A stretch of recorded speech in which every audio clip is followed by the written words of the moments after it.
हाँ जी, अस्सलाम वालेकुम जी। मैं हूँ वकास हुसैन और आप देख रहे हैं UK visa news and immigration. तो आज की वीडियो है जनाब यूके के रूम वीज़ा के बारे में। पहले भी जैसा कि मैंने के रूम वीज़ा के बारे में वीडियो बनाई हुई है अपने यूट्यूब के ऊपर, लेकिन आज की वीडियो है इसमें कुछ और बहुत ज़्यादा जो टॉपिक है वो मैं लेके आया हूँ जो आपके साथ शेयर करने हैं। और इसके अलावा काफ़ी बहन भाई जिन्होंने के रूम वीज़ा अप्लाई किया हुआ है उनके वीज़ा डिले हो रहे हैं। वो क्यों डिले हो रहे हैं वो भी मैं आपको बताने जा रहा हूँ। वो सारी बात डिटेल अब मैं आपको बताऊंगा इस वीडियो के एंड तक। आपने ये वीडियो देखनी है एंड तक और इस चैनल को आपने सब्सक्राइब करना है, वीडियो लाइक करनी है, वीडियो पे कमेंट करके बताना है अगर आपने भी के रूम का वीज़ा अप्लाई किया हुआ है। सो ये वीडियो सिर्फ के रूम वीज़ा के बारे में मैं आज इस टॉपिक के ऊपर बात करने जा रहा हूँ।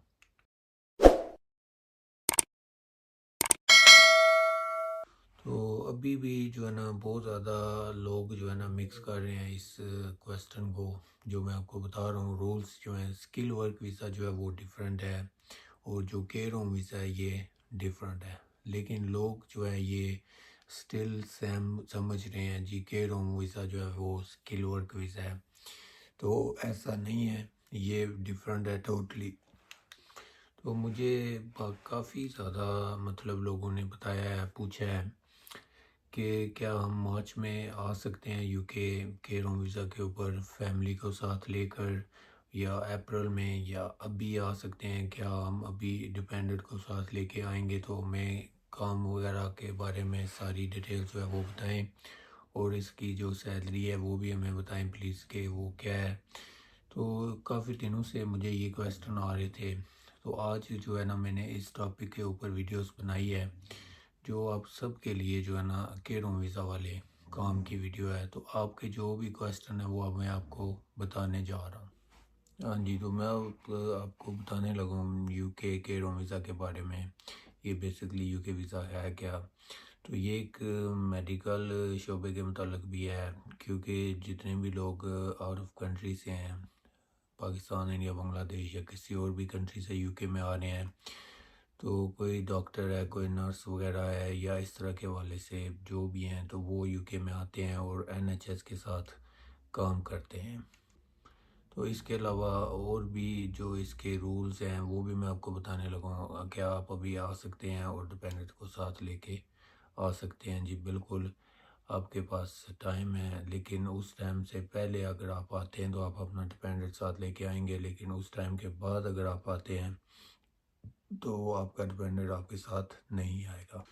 तो ये भी मैं आपको बताता चलूँ कि जो आपको वीज़ा दे रहे हैं, जो आपका एम्प्लॉयर होगा यूके से, वो उस कंपनी का जो लाइसेंस है वो रजिस्टर्ड होना चाहिए यूके होम ऑफिस से, और जो भी डॉक्यूमेंट्स हैं वो जेन्युइन होने चाहिए। तो अगर वो आपको स्पॉन्सर कर रहा है तो फिर आप ज़रूर वो वीज़ा लेके, यूके के रूम का वीज़ा लेके यूके के अंदर आएँ। अगर उसके पास कंपनी का जो लाइसेंस रजिस्टर नहीं है यूके होम ऑफिस के अंदर, तो वो आपके साथ धोखा है। तो इसके अलावा आपके पास यूके में आने के लिए स्पॉन्सरशिप होना चाहिए, सर्टिफिकेट जो होता है कि वो अगर चेक करते हैं तो उसमें ये वाज़ह होता है कि आप यूके में आ रहे हैं और फ़लाँ कंपनी में जाके आपने काम करना है, तो आपको बिल्कुल कोई प्रॉब्लम नहीं होगी आने में। तो जो आपका स्पॉन्सर सर्टिफिकेट होता है उसके ऊपर सारी डिटेल्स होनी चाहिए कि आप किस जगह पे आ रहे हैं और काम क्या है आपका। जो भी सारी डिटेल्स हैं वो उसके ऊपर होनी चाहिए। आप यहाँ पे आएंगे और उसके ऊपर सैलरी बाकायदा सारा कुछ लिखा होना चाहिए। तो यहाँ पे सब जो भी जॉब है ना के रूम वीज़ा के मतलब, तो वो सारी डिफरेंट मतलब सैलरी है उनकी। जो फार्मेसी पे काम कर रहे हैं उनकी डिफरेंट है, जो हॉस्पिटल में कर रहे हैं उनकी डिफरेंट है, जो केयर होम में कर रहे हैं उनकी डिफरेंट है, और जो होम केयर में करते हैं उनकी डिफरेंट है। मतलब कि हर शोबे में डिफरेंट सैलरी है जो आपकी होगी। तो अभी मैं आपको बताने लगा हूँ जो केयर होम वीज़ा की सैलरी है, जो सालाना जो आपको मतलब ऑफर आएगी, वो 20,900 जो है ना वो होनी चाहिए। तो ये तो पहले रिक्वायरमेंट होगी 20,900। समथिंग पाउंड है, 30 पाउंड है, जो आपकी सैलरी की रिक्वायरमेंट होनी चाहिए। अगर इतनी है तो आप बिल्कुल यूके में देर ना करें, आप वीज़ा लें और यूके में आ जाएं। ये ज़रूरी है आपके लिए। ये पॉइंट अगर आपको नहीं पता तो अभी पता चल जाएगा। और इसके अलावा तो आइल्स की बात भी मैं आपको बता देता हूँ। काफ़ी लोग जो हैं वो मुझसे पूछते हैं आइल्स के बारे में कि हम यूके के वीज़ा के ऊपर आ रहे हैं, तो आपका ये बताना ज़रूरी है कि हमें आइल्स की ज़रूरत है या नहीं है। तो बेसिकली इस शोबे में आइल्स की ज़रूरत नहीं होती। ये होता है कि आपकी जो इंग्लिश है ना वो आपको अच्छी आनी चाहिए, कि आप किसी से बात करें तो उसको समझ आए आपकी, और आपसे वो अगर बात करता है बंदा तो आपको उसकी समझ आनी चाहिए। तो इसलिए इन्होंने आइल्स की जो रिक्वायरमेंट रखी हुई है, अदरवाइज़ आइल्स का कोई काम नहीं है इस केरो वीज़ा के अंदर। तो ये बेसिकली आपके पास होना चाहिए आइल्स। तो इसके जो नॉर्मली इन्होंने बताया है कि आइल्स के जो बैन होते हैं वो 4 पॉइंट होने चाहिए अगर आप यूके के वीज़ा के ऊपर आ रहे हैं। तो ये जनाब इतना मुश्किल नहीं है, पाकिस्तान के लिए भी और किस कंट्रीज़ के भी लिए भी, सब के लिए मैं कह रहा हूँ कि ये इजी है। आप बिल्कुल ये सर्टिफिकेट हासिल कर सकते हैं। अगर आप 5 जमातें पढ़े हैं या 10 जमातें पढ़े हैं तो ये आप इजीली 4 बैन जो है वो आप ले सकते हैं सर्टिफिकेट जो है। तो इसकी कॉस्ट जो है ना, ये भी मुझसे बहुत ज़्यादा लोग पूछते हैं, जी हमें जो है ना इस वीज़ा की कॉस्ट बताई जाए कि इस वीज़ा की कितनी कॉस्ट है। तो वो भी मैं आपको बताने लगा हूँ। ये होता है जनाब 3 साल का वीज़ा और 5 साल का वीज़ा, ठीक है। तो 3 साल का जो वीज़ा है इसकी जो कॉस्ट है वो है जी 282 पाउंड है जो, ठीक है, जो फीस है केरो वीज़ा की 282 पाउंड जो है वो मतलब है कि केरो वीज़ा की फ़ीस है। तो अगर आप 5 साल के वीज़ा के लिए अप्लाई करते हैं तो आपका जो 5 साल का वीज़ा होगा उसकी फ़ीस डिफरेंट होगी। वो फ़ीस होगी जनाब 551 पाउंड, 551 पाउंड जो है वो फ़ीस होगी, जो आपकी कॉस्ट है यूके के वीज़ा की।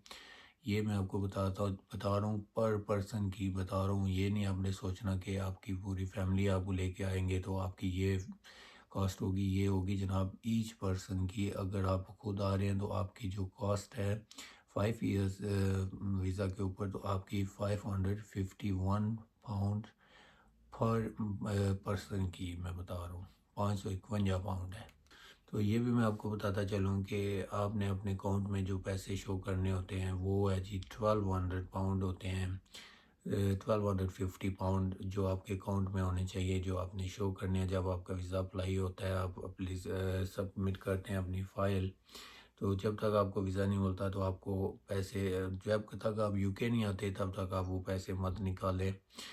वो 1250 पाउंड मतलब ये है उसका कहने का कि यूके होम ऑफिस ने रिक्वायरमेंट जो रखी है वो इसलिए रखी है कि जब आप यूके में आते हैं केरो वीज़ा के ऊपर तो आपके पास 1250 पाउंड जो है वो आप फर्स्ट मंथ जो है आप अपना खर्चा अपने आप को मतलब सपोर्ट कर सकते हैं। शॉपिंग वगैरह होती है, खाना पीना रहना सहना होता है, रेंट वगैरह होता है, और भी काफ़ी चीज़ें इसमें शामिल हैं। तो इसलिए इन्होंने 1250 पाउंड आपके अकाउंट में होने चाहिए जब आप यूके आएँ तो आप अपने आप को सपोर्ट कर सकें। और ये भी मैं आपको साथ बताऊं, जो आपका एम्प्लॉयर है, ठीक है, आप यूके आ रहे हैं एम्प्लॉयर के थ्रू, आपका जो कॉज लेटर है, ठीक है, उसके ऊपर अगर लिखा हुआ है कि जो आपका एम्प्लॉयर है वो सारा खर्चा आपका करेगा, ठीक है, तो वो आपको सपोर्ट कर देगा, तो फिर आपको ज़रूरत नहीं है अपने अकाउंट में शो करने की 1250 पाउंड। फिर आप नहीं करेंगे तब भी आपका वीज़ा अप्रूव्ड होगा। लेकिन जब आपका एम्प्लॉयर ये चीज़ करेगा फिर आपका अप्रूव्ड होगा। अगर वो कहता है कि मैं नहीं कर सकता सपोर्ट तो फिर आप अपने अकाउंट में 1250 पाउंड जो है वो आपको रखने पड़ेंगे। तो ये भी मैं अभी आपको बताने लगा हूँ, जो लोग अभी अप्लाई कर रहे हैं आपको कौन से डॉक्यूमेंट्स चाहिए, ठीक है। और इस वीडियो के एंड में ये भी मैं आपको बताऊँगा कि आपने कैसे स्कैम से बचना है, धोखाबाजी से बचना है अगर आप ये वीज़ा अप्लाई कर रहे हैं। ये वीडियो एंड तक आपने देखनी है, आपके बहुत काम आने वाली वीडियो है। तो सबसे पहले आपका जो डॉक्यूमेंट है वो है सर्टिफिकेट स्पॉन्सरशिप जो है वो आपके पास होना चाहिए। तो इसके अलावा जनाब आपको इंग्लिश सर्टिफिकेट जो है वो दिखाना साथ लगाना ज़रूरी है। इसके अंदर जनाब 4 पॉइंट बैन जो है ये होने ज़रूरी हैं। तो ये भी मैं आपको बताऊं। इसके बाद आपके पास वैलिड डेट जो है ना पासपोर्ट 6 मंथ वो भी होना चाहिए। और इसके अलावा आपके पास एक कोड होता है जो कंपनी आपको जॉब ऑफ़र करती है, तो वो कोड भी आप साथ ज़रूर लगाएंगे, वो भी आपको चाहिए होगा। तो जिस वीज़ा मतलब वर्क के हवाले से आप आ रहे हैं तो उनके डिफरेंट कोड्स होते हैं। अगर आपको केयर वर्क में सीनियर हैं या किसी और मतलब शोबे में हैं केयर वर्क में, तो इनके डिफरेंट कोड होते हैं, ठीक है। तो वो आपका कोड होगा जिस वीज़ा के ऊपर आप केयर होम पे आ रहे हैं। तो ये भी मैं आपको स्क्रीन पे भी दे रहा हूँ, आपको नज़र आ रहा है, ये आप स्क्रीनशॉट भी कर लें, ये आपके बहुत काम आने वाला है।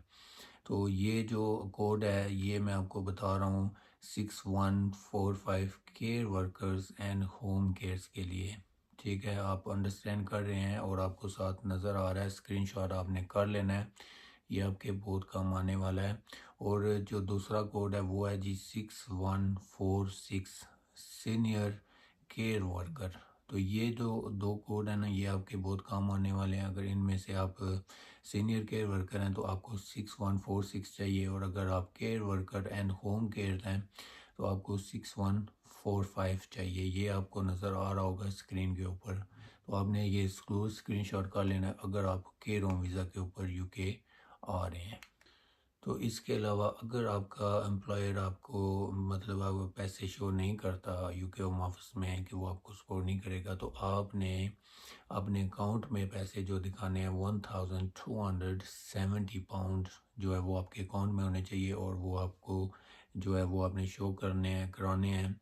तो जो आपका सपोर्ट होगा आप अपने आप को सपोर्ट करेंगे यूके के अंदर आएंगे फर्स्ट मंथ में, ये 1270 pound you have to keep it in your account. तो इसके बाद जनाब आपने टीबी टेस्ट जो है ना वो भी ज़रूर साथ लगाना है, वैलिड होना चाहिए जब आप अप्लाई करते हैं। और अप्लाई वीज़ा होने के बाद आपका एक्सपायर होता है तो उसमें वरी नहीं होना, वो सिर्फ उस टाइम चाहिए होता है उनको जब आप केस अप्लाई करते हैं, तो वो वैलिड होना चाहिए। ये चीज़ आपने याद रखनी है। तो इसके अलावा जनाब आपको पीसीसी जो सर्टिफिकेट है वो भी मैं आपको लास्ट वीडियो में बता चुका हूँ। अगर आपने वीडियो देखी है तो वो आपके बहुत काम किया है। वो पुलिस क्लियरेंस सर्टिफिकेट होता है, वो भी आपको ज़रूर चाहिए होगा, वो आपने साथ लगाना है। वो उसके सर पे आपको यहाँ पे जॉब्स वगैरह जो है वो बहुत ज़्यादा ऑफ़र होती हैं। तो एक और बात है जो मैंने आपको ज़रूर बतानी है, जो शेयर करनी है, कि एज के बारे में, एज की जो लिमिट इन्होंने रखी है ना वो 18+ होनी चाहिए। ये नहीं इन्होंने बताया कि कहाँ तक मतलब बंदा ओल्ड का किस एज तक होना चाहिए, ऐसा नहीं है। आप जितने साल के हैं आपको काम इस वीज़ा ये वीज़ा आप हासिल कर सकते हैं। मतलब ये कहने का है 18 से ऊपर आप होने चाहिए। 18 साल से अगर आपकी उम्र ज़्यादा है तो आप बिल्कुल ये वीज़ा ले सकते हैं। अगर 18 साल से कम है तो आपको ये वीज़ा नहीं मिलेगा। तो ये भी मैं आपको बताऊं कि काफ़ी लोग पूछते हैं इस वीज़ा के बारे में कि इस वीज़ा के ऊपर हम यूके में कितना अर्सा रह सकते हैं। तो ये जनाब नॉर्मली आप 5 साल इस वीज़ा के ऊपर रह सकते हैं, तो इसके बाद आप पीआर जो है वो अप्लाई कर सकते हैं, विच इज़ आईएलआर जो है। तो ये भी मैं आपको बताता, जो लोग already UK care home visa के मतलब काम कर रहे हैं उनके ऊपर कोई नया रूल्स लागू नहीं होगा 11 मार्च के बाद 2024। इसके बाद अगर आप आएंगे यूके के अंदर तो आप अपना डिपेंडेंट जो है वो साथ नहीं लेके आ सकते। आपका यानी कि जो स्पाउस है, अगर आपके हस्बैंड है या आपकी वाइफ है आउट ऑफ कंट्री, किसी भी कंट्री से हैं, पाकिस्तान, इंडिया, बांग्लादेश या कोई भी और कंट्री है, तो आप अपना स्पाउस जो है वो नहीं लेके आ सकेंगे। तो ये भी बताऊं, जो लोग ऑलरेडी यूके के अंदर हैं कि इस वीज़ा के ऊपर, केयर होम वीज़ा के ऊपर, वो स्टिल जो है ना अपने फैमिली को बुला सकते हैं, अपने बच्चों को बुला सकते हैं 11 मार्च के बाद भी। तो अभी ये मैं आपको बता रहा हूँ कि अगर आप अपनी पूरी फैमिली यूके में लेके आ रहे हैं केयर होम वीज़ा के ऊपर 11 मार्च के पहले, तो आप बिल्कुल यूके में आ सकते हैं विद फैमिली। आपके बच्चे भी जो हैं वो साथ आ सकते हैं। तो अगर ये भी मैं आपको बताता हूँ कि आप बाल बच्चे हैं आपके और बीवी है, तो आप यूके में अकेले आना चाहते हैं तो आप बिल्कुल आ सकते हैं। आप 5 साल काम करें, आपको उसके बाद ILR अपने अप्लाई करना है, वो आपको मिलता है। तो सुनस आपको वो मिले तो आप बिल्कुल अपनी फैमिली यूके में भी बुला सकते हैं। बाल बच्चे आपके जो है वो भी यूके में आ जाएंगे, और आपकी बीवी है या आपका हस्बैंड है तो वो भी यूके में आ सकते हैं जब आपको ILR मिल जाती है। तो इसके अलावा अगर आपको यूके के रोम वीज़ा के मतलब कोई जॉब ऑफ़र होती है तो वो CQC से रिलेटेड होनी चाहिए। ये आपने चीज़ पॉइंट वाली है, ये याद रखनी है। तो अगर वो CQC से रिलेटेड नहीं है तो आपका वीज़ा रिजेक्ट हो जाएगा। तो ये भी मैं आपको बताता चलूँ, काफ़ी बहन भाई हैं जो ये मुझसे क्वेश्चन करते हैं जी के वीज़ा के ऊपर IHS के चार्जेस जो फ़ीस होती है वो पे करनी पड़ती है या नहीं। तो देखें, आपको ये चीज़ जो है ना, बहुत अच्छा आपने सवाल किया है। तो ये मैं आपको बताता चलूँ कि आपको इस IHS की फ़ीस जो है वो नहीं देनी पड़ेगी। तो इवन आप अगर अपनी फैमिली के साथ आ रहे हैं यूके में बिफोर 11 मार्च, तो उस आपकी जो फैमिली होगी उनके ऊपर भी IHS के कोई भी फीस जो है वो नहीं चार्ज होगी आपको। तो अभी मैं आपको ये बताता हूँ कि सैलरी के बारे में। स्किल वर्क वीज़ा वालों के लिए जो अभी सैलरी इंक्रीज़ हुई है वो है जी 38,700 पाउंड साल की जो सैलरी है। ये आपने नहीं सोचना मंथली है या 6 मंथ की है, ये ऐसा नहीं है, ये सालाना सैलरी यूके के अंदर काउंट होती है। 38,700, 38,700। तो जो कह रहा हूँ वीज़ा के, ये मैं आपको पहले शुरू में भी बताया 20,960 पाउंड जो है वो ऑफ़र होनी चाहिए। अगर आपकी इससे इतनी सैलरी है, इससे ऊपर है, तो आपको वीज़ा ज़रूर जो है ना लेना चाहिए और यूके में इंटर होना चाहिए, और ये काम आपका बहुत अच्छा होगा केयर वीज़ा। तो एक और पॉपुलर बात मैं आपको बताने लगा हूँ कि यूके के अंदर स्टूडेंट आ रहे हैं, और क्या वो स्पाउस वीज़ा मतलब स्टूडेंट वीज़ा के ऊपर हैं तो वो केयर होम वीज़ा पे कन्वर्ट करवा सकते हैं, स्विच करवा सकते हैं। तो ऐसा बिल्कुल नहीं है, आप ये नहीं स्विच करवा सकते। स्टूडेंट हैं जो वो केयर होम वीज़ा के ऊपर नहीं स्विच हो सकते। तो ये है कि अनलेस आपके पास अगर डिग्री है तो फिर उसके बाद अगर आप चेंज करें तो स्विच करें तो हो जाएगा, लेकिन उससे पहले अगर आप स्टूडेंट किसी यूनिवर्सिटी में पढ़ाई कर रहे हैं, पढ़ रहे हैं, तो आप नहीं कर सकते स्विच। और अनलेस अगर जो केयर होम वीज़ा के ऊपर हैं और वो अपना एम्प्लॉयर चेंज करना चाहते हैं, किसी और एम्प्लॉयर के पास जाना चाहते हैं, काम करना चाहते हैं, तो वो बिल्कुल हाँ स्विच कर सकते हैं, किसी और एम्प्लॉयर के पास जा सकते हैं। अगर उसको रिस्पॉन्सशिप जो है ना, वो स्पॉन्सरशिप वो अगर मिल जाती है किसी और एम्प्लॉयर से, तो वो बिल्कुल जनाब अपना वीज़ा स्विच करके दूसरे एम्प्लॉयर के पास जा सकते हैं। तो जो अभी मैं आपको बताने जा रहा हूँ वो भी बहुत ज़्यादा इम्पोर्टेंट है आपके लिए कि आपने ये वीज़ा कैसे ढूंढना है और आपने कैसे धोखे से बचना है, स्कैम से बचना है, ये सारी डिटेल। इसके लिए अभी आपको 20,000 पाउंड 25,000 पाउंड देना ज़रूरी नहीं रहा। तो अभी मैं आपको स्क्रीनशॉट जो है वो दिखाऊंगा वीडियो के एंड में, ठीक है।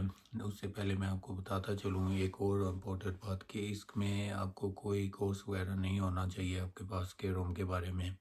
तो ये आपको फुली ट्रेन करते हैं, ये आपको ट्रेनिंग देते हैं 2 मंथ और 3 मंथ। तो जब आप ट्रेन होते हैं तो आपको नेक्स्ट जो स्टेप है वो फॉलो करना पड़ता है।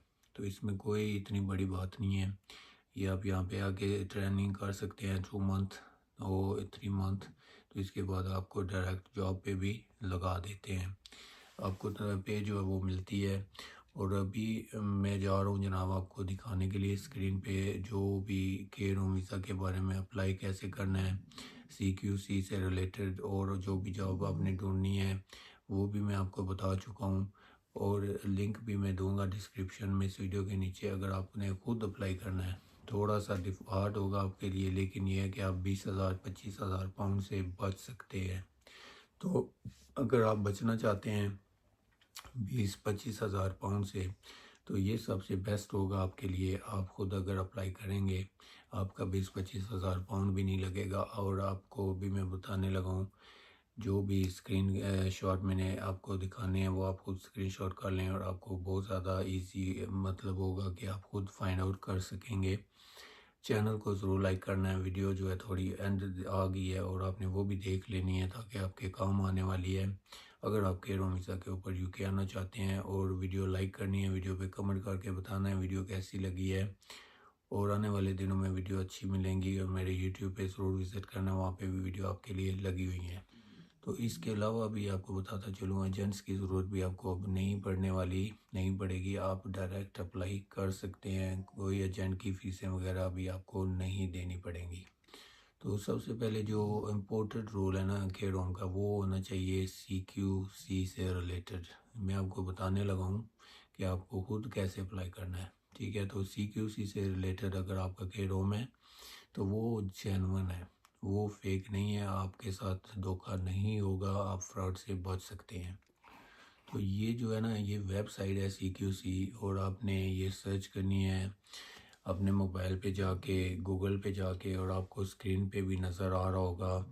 ये भी आपको मैं दिखा भी दूंगा वीडियो के एंड में पिक्चर, वो आप स्क्रीनशॉट भी कर लें तो इजी आपको ये होगा कि आप जो है ना वहाँ से देख के आप खुद अप्लाई कर सकते हैं विद स्पॉन्सरशिप जो होती है। जो आपको स्पॉन्सरशिप भी कुछ कंपनियां होती हैं जो कर रही होती हैं, CQC से रिलेटेड होती हैं, तो वो आपने फ़ौरन वीज़ा जो अप्लाई करना है।